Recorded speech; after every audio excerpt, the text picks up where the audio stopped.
Hey guys, let's see how to connect the Google Chromecast to a projector. This one is a Google TV, so it's pretty simple to connect. You just need to use the HDMI input here, as you can see on the projector. I connect it here, and then I connect the Google Chromecast to power, and I'm good to go. Back there on the projector, let me just show you how it works. So I have the remote control, okay? That's for the projector, the TMY projector. And I just click here on home, and I have the screen.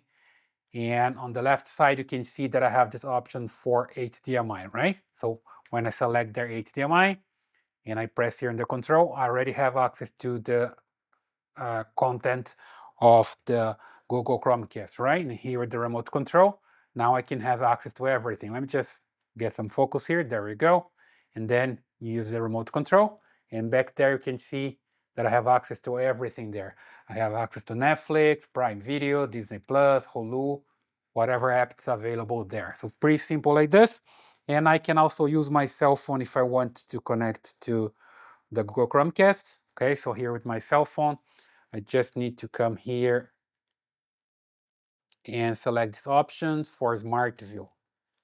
There we go, Smart View. I click here, and it's going to list the devices available. Here I have living room TV, and there we go. Okay, it's connected back there. Everything that I do here reflects there and works pretty fine, okay? So that's the way you can connect your Google Chromecast to a TV, right? I hope you like this video. Please subscribe to this channel, leave your thumbs up in your comments, and I see you in the next one.